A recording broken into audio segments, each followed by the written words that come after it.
Oh, berobat ke sana loh, jangan berobat ke dokter gitu ya. Itu sering kali itu. Jadi ya ini ya komentar orang-orang sekitar orang yang sakit kanker tuh sering kali membuat penderita kanker tuh salah mengambil keputusan dan dia memilih pengobatan yang salah dan berakibat fatal gitu ya.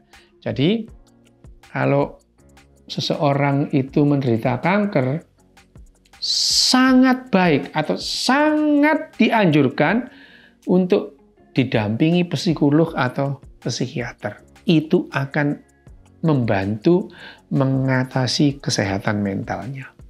Ya, saya tahu kalau kalian itu nasehatin orang sakit itu kalian itu tidak punya niat jelek itu. Lah tetapi kalau orang ini percaya sama kamu yang bukan dokter, nggak ngerti apa-apa, dia salah percaya sama orang itu. Jadi lebih bijaksana kalau kita tidak tahu penyakit, kita diam.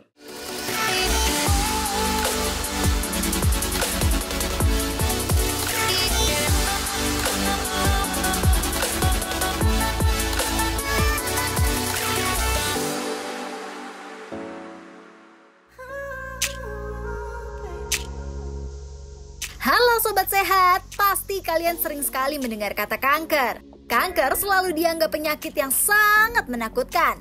Apa sih sebenarnya kanker itu? Bagaimana cara mengatasi kanker? Apakah kanker bisa disembuhkan? Nah, kali ini dokter akan membahas tentang kanker. Yuk kita simak penjelasan Dr. Riu Hasan.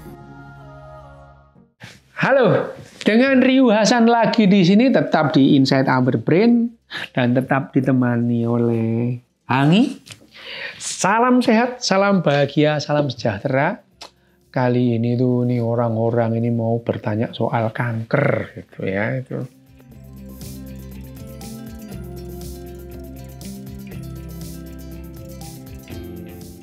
Kalau kanker itu apa? Itu adalah di mana tubuh kita itu gagal mengendalikan pertumbuhan sel atau jaringan yang ada dalam diri kita. Jadi kasarnya adalah kanker adalah pertumbuhan jaringan yang tidak terkendali. Sehingga alih-alih itu menguntungkan kita, malah itu menjadi kontraproduktif bahkan mematikan. Itu kanker.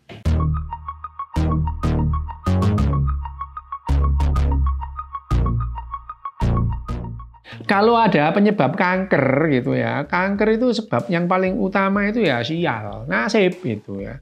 Loh beneran ini sial itu ya, bahwa yang namanya kanker itu variabelnya atau faktor penyebabnya itu banyak lah ya itu. Banyak, yang paling utama misalnya genetik gitu. Di dalam gen kita itu, sekali lagi ya, ini saya beberapa kali bicara, tidak ada yang namanya gen pembawa penyakit, tidak ada. Gitu. Termasuk gen pembawa tumor, pembawa kanker, itu tidak ada. Yang ada adalah gen yang seharusnya menjaga supaya tidak terjadi kanker atau tumor atau penyakit. Nah, gen ini bermutasi, gitu ya. Sehingga gen ini kehilangan fungsinya untuk menjaga kebugaran. Nah, kembali lagi misalnya faktor genetik. Ada yang namanya suppressing gene factor. Itu adalah gen yang mensupresi atau menjaga supaya tidak terjadi tumor. Ya. Nah, pada beberapa orang gen ini bermutasi sehingga gen ini tidak bisa menjaga atau fungsinya itu menurun dalam hal mencegah terjadinya kanker. Misalnya yang paling terkenal gen BRCA1 gitu ya. Gen BRCA1 ini menjaga supaya seseorang tidak terjadi atau tidak mengalami kanker payudara. Tapi kalau gen BRCA1-nya ini bermutasi gitu, seseorang itu sekitar 85% akan terjadi kanker payudara gitu. Kalau gen BRCA1-nya ini bermutasi, ya itu salah satu faktor. Tapi faktor yang lain masih banyak, gitu ya. Itu jadi itu kenapa yang disebut kanker itu tidak pernah karena satu faktor, gitu ya. Tidak ada faktor tunggal yang menyebabkan kanker. Variabelnya itu banyak. Jadi secara kasar yang membuat seseorang kanker itu ya nasib jelek aja.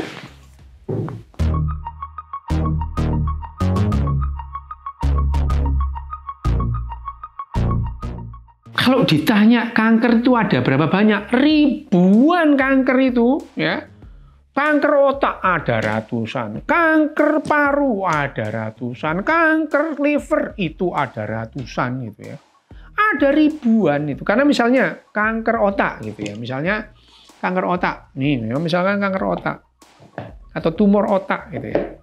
Ada tumor otak itu yang namanya glioma. Glioma itu macam-macam, ada belasan puluhan lah ya jenis dari glioma itu. Jadi ya kalau kita mengatakan obat kanker, nanti dulu itu kanker yang apa itu yang ketemu obatnya itu. Karena yang namanya kanker itu ya banyak, dan setiap kanker, setiap tumor itu cara mengobatinya beda-beda. Jadi kalau pertanyaannya ada berapa kanker? Ada ribuan gitu ya. Kanker kulit ada bermacam-macam, kanker mata ada bermacam-macam, kanker liver ada bermacam-macam, kanker paru pun ada bermacam-macam. Jadi kalau di total ada ribuan jenis kanker yang setiap kanker mempunyai ciri khusus sendiri, mempunyai perilaku sendiri. Behavior of the cancer atau behavior of the tumor. Perilaku tumor, masing-masing tumor itu berbeda. Sehingga cara mengatasinya juga berbeda-beda.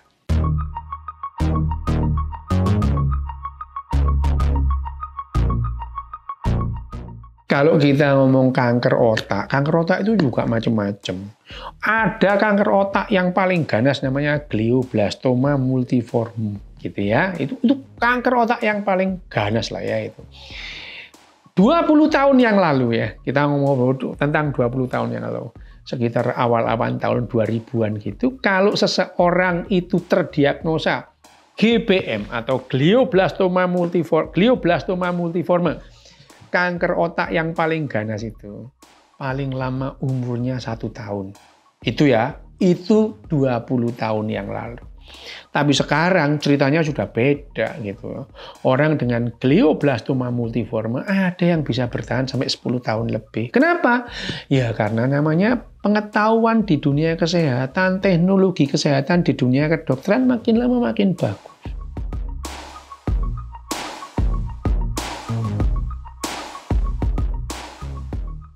Ya.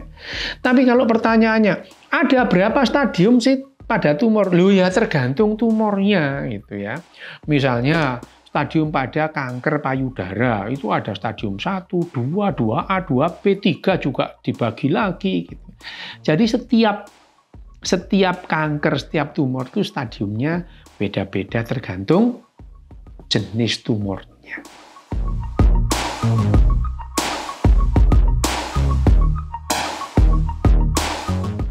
Kalau tanda orang terkena kanker, biasanya kalau seseorang itu sudah mengeluh karena sesuatu dan sebabnya itu kanker, pada umumnya ini sudah terlambat.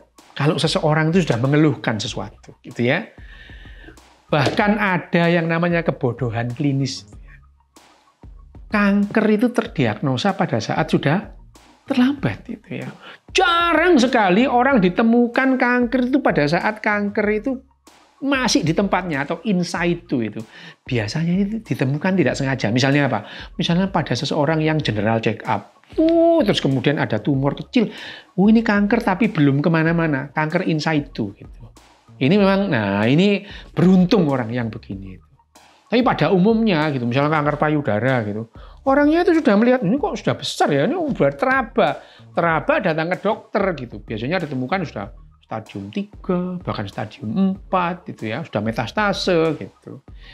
Nah, tapi kalau tanda-tandanya, seringkali tandanya itu tidak kelihatan dari luar itu.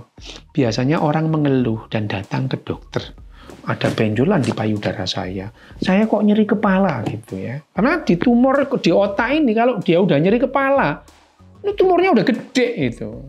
Nah, di awal-awal itu, apalagi di daerah yang namanya lobus frontalis ini ya, di depan ini silent area. Kalau ada tumor 3 cm itu, dia tidak terasa apa-apa. Jadi kalau sudah besar 8 cm itu baru terasa nyeri kepala, lupa gitu. Itu yang disebut kebodohan klinis. Dokter itu mendiagnosa pada saat sudah terlambat atau sudah jauh itu, melebihi dari tadi stadium 1 atau stadium 2.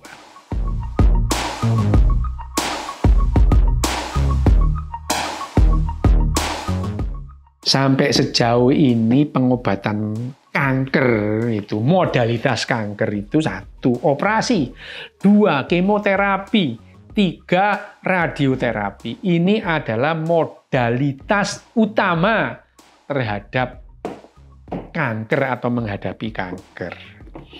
Tapi apakah ini menyembuhkan? Gini, sekali lagi, yang namanya kanker itu, kalau kita mendiagnosa kanker itu, dokter itu mengevaluasi atau memperkirakan dengan kanker itu sampai sekarang itu masih berlaku. Kanker ini ya, misalkan tumor payudara gitu ya, kanker payudara jenis tertentu gitu ya. Tidak semua jenis, misalkan ada seseorang menderita kanker payudara gitu. Biasanya dokter itu melihat jenis kanker payudara, apalah misalnya itu, bentuknya apa gitu ya, salah satu jenis itu. Dokter akan berdasarkan statistik yang ada, dokter itu akan memperkirakan, oh pasien stadium 3A dengan patologi anatomi kanker payudara tertentu. Dokter itu tahu 5-year survival rate, artinya bahwa orang dengan kanker atau tumor semacam ini kalau dilakukan modalitas terapi lengkap, operasi, radiasi, dan kemoterapi, terus kemudian 5 tahun lagi berapa orang yang bertahan, itu yang namanya 5-year survival rate. Itu. Ada yang namanya 10-year survival rate. Orang semacam ini dilakukan terapi penuh, operasi, radiasi, dan kemoterapi gitu ya. Dari 100 orang, berapa orang yang bertahan? Itu yang namanya dokter mengevaluasi. Dan yang namanya 5-year survival rate, 10-year survival rate itu sampai sekarang itu makin lama makin panjang. Tidak sama dengan 20 tahun yang lalu, 30 tahun yang lalu. Bahkan sekarang itu ya, ada modalitas-modalitas terapi tambahan memang belum standar gitu ya.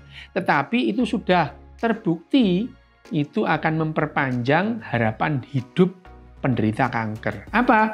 Itu dengan yang namanya imunoterapi gitu ya. Imunoterapi itu sekarang sejak awal tahun 2000-an itu imunoterapi itu sudah mulai diberikan kepada penderita kanker tertentu yang imunoterapinya atau monoklonal antibodinya itu sudah ditemukan. Itu tadi seperti tumor pada otak itu, entah itu tumor jinak yang namanya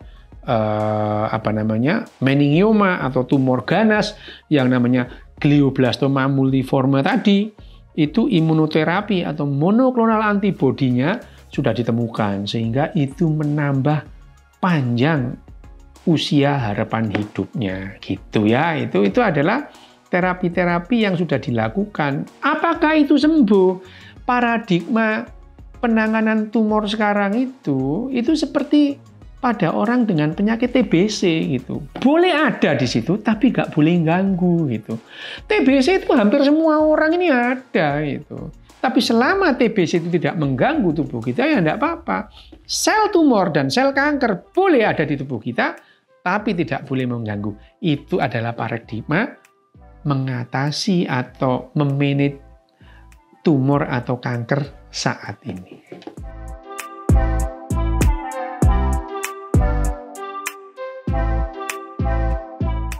Ya, kalau orang dengan atau menderita tumor atau menderita kanker terus kemudian dia depresi, itu adalah hal yang lumrah gitu ya. Kenapa?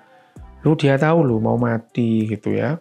Terus yang terlebih lagi yang membuat penderita kanker dan tumor itu depresi adalah nyerinya. Nyeri itu sangat membuat orang depresi. Nyeri itu sangat berpotensi membuat orang depresi. Gitu. Orang pengen mati gara-gara nyeri itu banyak. Gitu. Apalagi kalau bakat depresi. Gitu ya. Dia akan depresi pengen mati. Gitu. Jadi menjaga kesehatan mental penderita kanker itu memang adalah masalah yang penting. Masalah utama pada penderita kanker. Dan untuk itu diperlukan bantuan dari orang-orang sekitarnya gitu. Dan sekali lagi, kalau orang-orang sekitarnya itu nggak ngerti soal penyakit, kamu diem aja. Jangan membuat orang penderita kanker itu salah mengambil keputusan sehingga dia makin mendekati ajalnya. Oh, berobat ke sana loh, jangan berobat ke dokter gitu ya. Itu sering kali itu. Jadi ya ini ya komentar orang-orang sekitar orang yang sakit kanker itu sering kali membuat penderita kanker itu salah mengambil keputusan dan dia memilih pengobatan yang salah dan berakibat fatal gitu ya. Jadi kalau seseorang itu menderita kanker, sangat baik atau sangat dianjurkan untuk didampingi psikolog atau psikiater. Itu akan membantu mengatasi kesehatan mentalnya.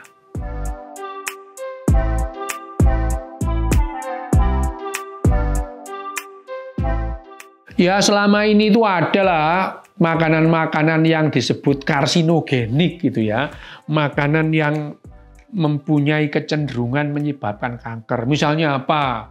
Sate gitu tuh. Kenapa itu? Kesimpulannya itu sate itu kan mengandung karbon. Ya, misalkan sate itu dibakar tuh terus kemudian ada dagingnya yang jadi areng gitu ya. Dan karbon begini itu kalau dimakan menjadi karsinogenik. Ya terbukti memang sih gitu, terbukti gitu bahwa orang-orang tertentu itu misalkan nasofaring CA, kanker nasofaring itu. Karena orang ini ternyata memang memakan barang-barang atau karsinogenik, sate gitu. Tetapi sekali lagi, tidak ada faktor tunggal bahwa seseorang makan karsinogenik, makanan karsinogenik itu yang menyebabkan kanker. Kalau dia tidak punya bakat kanker juga nggak bisa sih kanker gitu ya. Jadi bahwa ada makanan karsinogenik, bahwa ada kosmetik yang karsinogenik, bahwa ada udara yang karsinogenik, iya gitu. Tetapi tidak pernah ada faktor tunggal dari kanker gitu. Jadi kalau kita itu bagaimana makanan yang sehat supaya kita memperkecil kemungkinan kanker, ya makanan yang sehat aja, makanan yang tidak berlebihan gitu ya. Makanan yang tidak berlebihan, makan secukupnya saja, seperlu yang kita butuhkan. Itu akan secara klinis dan secara statistik itu menurunkan angka kejadian kanker. Orang itu sering salah, banyak hal yang membuat orang salah persepsi tentang kanker. Misalnya, kanker itu adalah penyakit baru. Zaman dahulu tidak ada kanker. Lu kata siapa? Dinosaurus saja kanker. Dinosaurus itu loh ya, fosil-fosil dinosaurus ditemukan. Wah, dinosaurus itu menderita kanker juga. Pada tumbuhan itu ada kanker pada tumbuhan itu. Bukan hanya terjadi pada manusia zaman sekarang itu. Zaman dulu juga ada kanker gitu ya. Jadi yang namanya kanker itu adalah penyakit kehidupan, tidak hanya manusia dan tidak hanya manusia sekarang gitu ya. Jadi kanker itu adalah penyakit kehidupan itu. Dan sekali lagi, tidak ada satu obat yang bisa untuk semua penyakit gitu. Nah, sekarang ada ribuan kanker. Nah, tentu saja obatnya ya harus ribuan jenis gitu. Tidak ada satu obat yang bisa menyembuhkan semua kanker atau mengatasi memanage segala bentuk kanker gitu ya. Itu yang perlu diketahui. Dan sekali lagi ya, kalau kita itu tidak paham penyakit, lebih baik diem kalau ada orang sakit. Karena rekomendasimu itu bisa membuat orang salah mengambil keputusan. Gitu ya. Ya, saya tahu kalau kalian itu nasehatin orang sakit itu, kalian itu tidak punya niat jelek itu. Lah, tetapi kalau orang ini percaya sama kamu yang bukan dokter, nggak ngerti apa-apa, dia salah percaya sama orang gitu. Jadi, lebih bijaksana kalau kita tidak tahu penyakit, kita diam.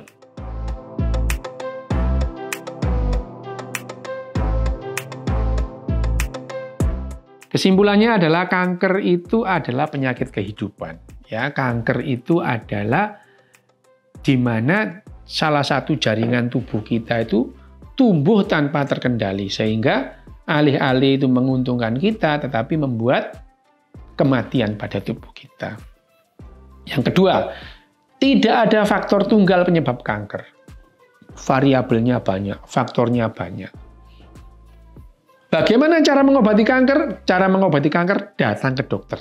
Karena setiap kanker itu jenisnya berbeda-beda dan cara pengobatannya berbeda-beda. Oke, sampai di sini aja. Sampai ketemu lagi. Salam sehat, salam bahagia, salam sejahtera.